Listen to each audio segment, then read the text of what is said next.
Okay, so little interruption from the last segment of on how to design your rugs, and so I'm gonna finish off with that before I show you my package that just arrived.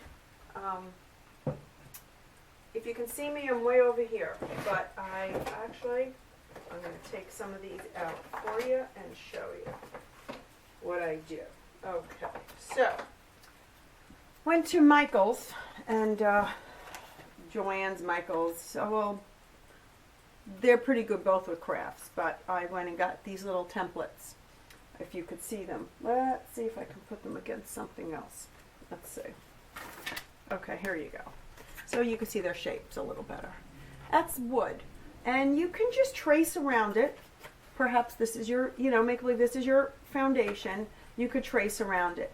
At that point, if you wanted to make this bigger, you put this on a piece of paper. Bring it to your printer, place of your choice, Office Max, Staples, any of those.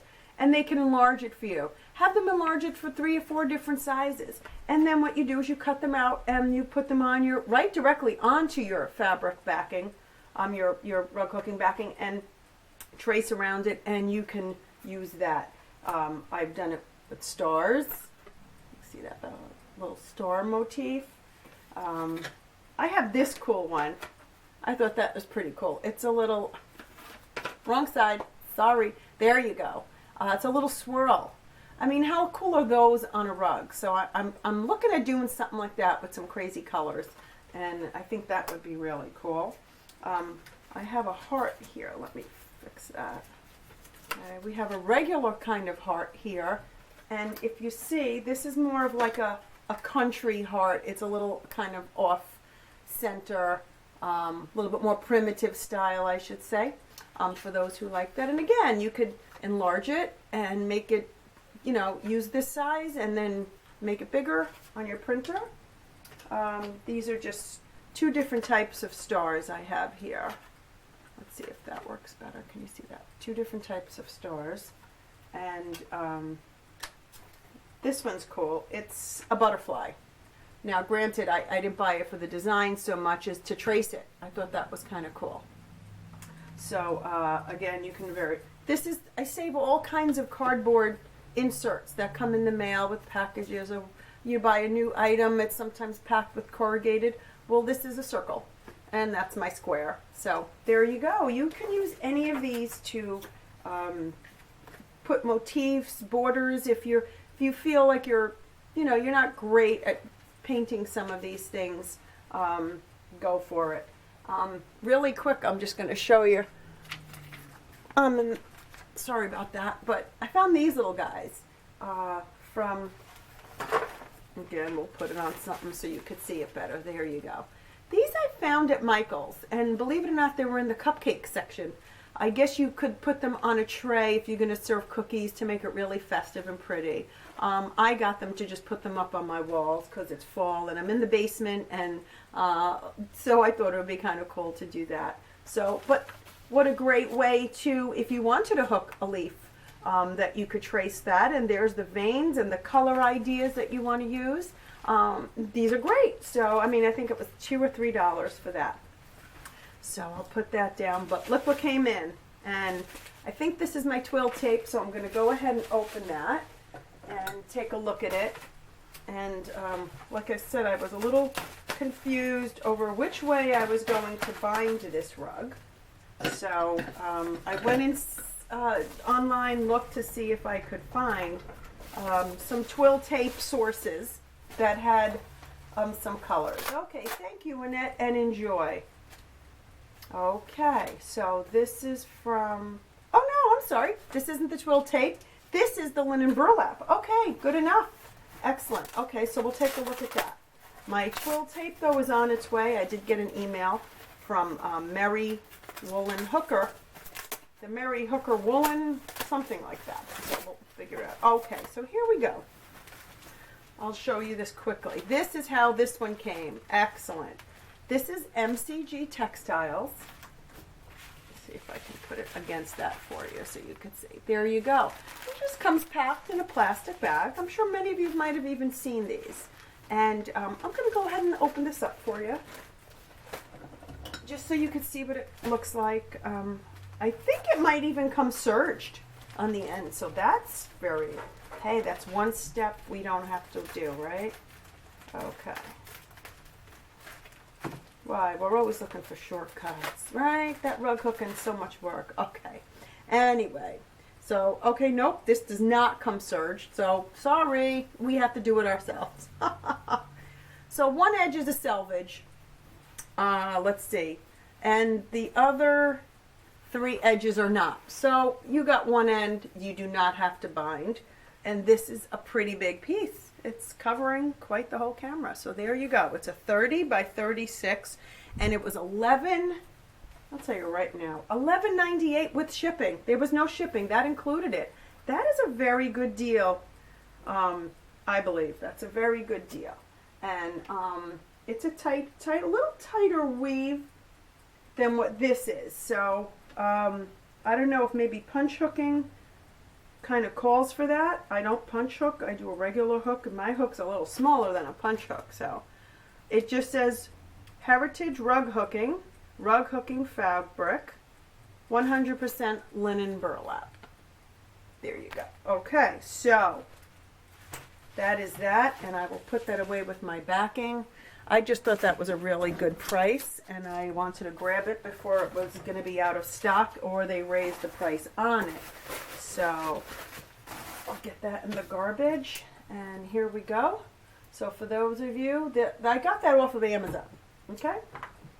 Okay, so back to hooking, and for those of you who are new, my name is Annette, and this video got split up, so I'm sorry about that. And so right now I'm just outlining.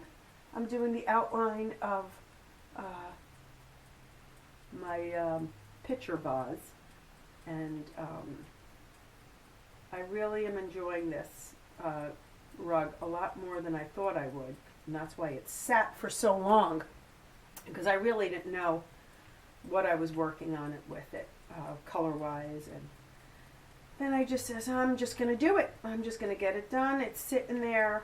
I think all I had done was the vase, so I had to kind of come up with the flowers, and I love red with gray, and believe it or not, there's nothing in my house that is gray. But you know what? That doesn't have anything to do with it. I have a lot of brown upstairs. I have a country-style home, and I could give you a quick little tour one of these days so you can kind of see what's going on with that and get an idea of what I'm talking about. But I think this will look nice anywhere in my home. And who knows? Sometimes I give them away as gifts, and that's the way that goes. And you all know about giving your hooked rugs away as a gift. It's just, I get very excited to know somebody else has it, or would even like to purchase one. That's fine too. So anyway, this is still, we're still going around the edge here, and pulling up. Sometimes you get into a little tight spot. You know what? Don't get crazy about it. If it doesn't look like, oh, could I stick another loop in there? Give it a try and see what it looks like. I gotta be honest, it's always better to have an extra loop, maybe possibly squished in a little, as opposed to showing fabric backing in any way, shape, or form. So that's just my opinion. Okay, looking for my little scissors. Okay, so there you go. Sorry, my little snippet bag fell. Okay. And for those of you who might not have seen, I did show my snippet bag that was given to me as a part of a purchase that I made from a whole bunch of rug hooking supplies from someone who is not going to do it anymore. And it's weighted so that it can just sit right up here. And some people, if they're hooking outside, they actually put it right on their rug, and it stays. And your little snippets that come off, your little tails, they land up in there. But I keep it at the edge of my desk over here, so it's fine and out of the way. I'm always flipping this frame around, so I don't know if that's such a good idea to keep it there. But it's good if you're going to hook outside in a chair in your yard and you do have nowhere else to put it, then that's the perfect spot, is on the edge. That's it. We're just, for those of you who don't know, this is my basement rug hooking studio, and I recently did that so I could have everything in one spot, and it really does help. There is one of the rug hooking talk shows gives you a little tour of this, so you'll have to go back. I'm not sure which one it is. I should have put that on there. My mistake. I'm sorry. In the heading or something to tell you that it's a tour of the new rug hooking studio. So that's it. And just so you know, this is a pretty wide cut that I'm using. I don't hook at all with fine cuts. I don't rug hook with those very thin pieces. This piece right here is actually kind of thin for me, and I'm thinking it's about a quarter. Looks maybe about, you know what, I'm going to measure it just to see, because I don't rug hook with a cutter. I don't cut my wool with a cutter, so I don't know, number 4 or 5 cut, that sort of thing. Okay, so this is a 1/4 of an inch thickness. That is a 1/4 of an inch thickness, and this is actually on the thinner side. So I'm probably thinking I hook between a 1/4 and a 1/3. I'm not sure what that is. Maybe a 5, 6, something like that. And there you go. Another little tail we can get off.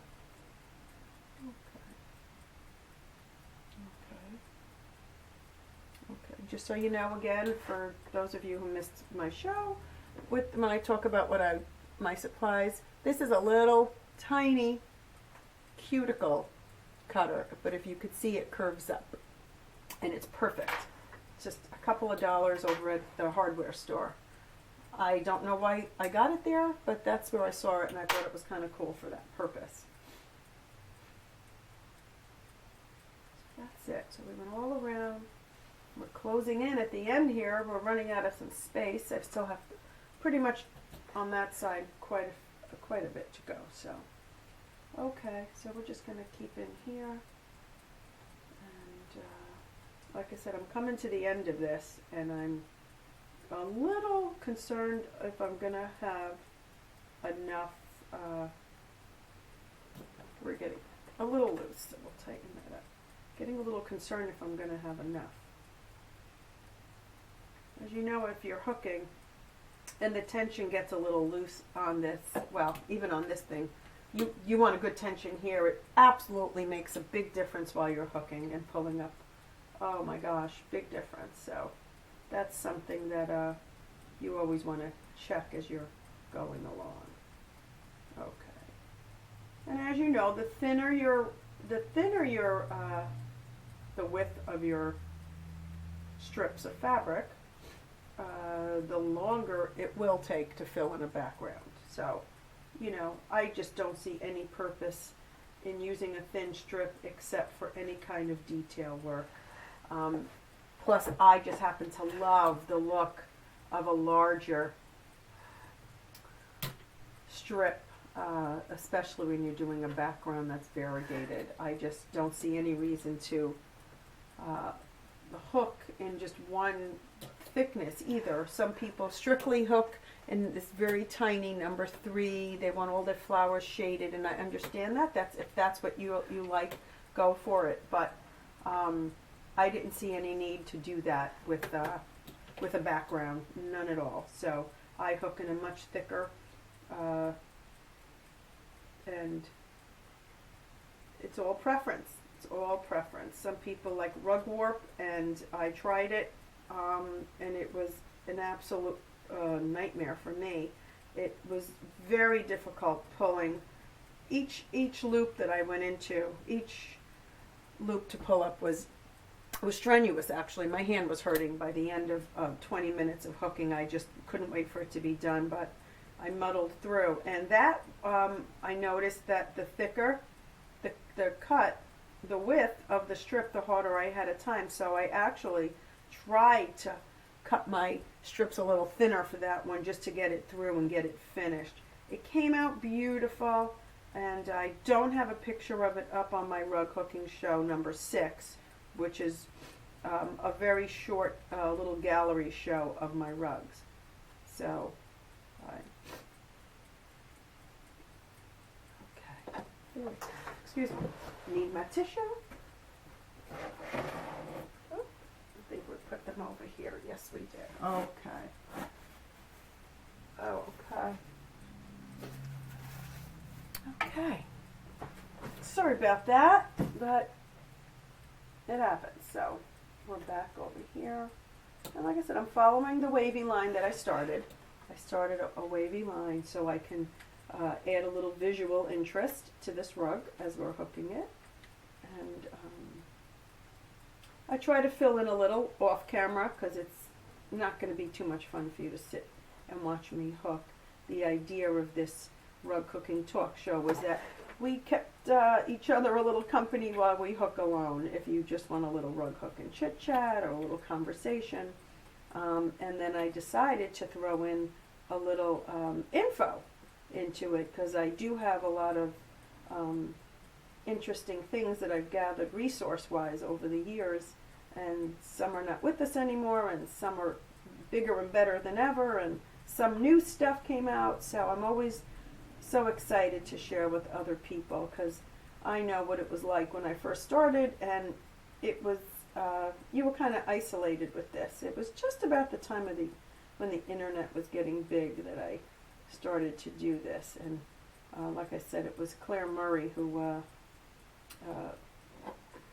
inspired me, as I'm hearing other people saying the same thing. So kudos to you, Claire Murray. Thank you. Thank you for sharing your beautiful rugs and article. And I don't know if it was Better Homes and Garden or Family Circle or Good Housekeeping. It was one of those.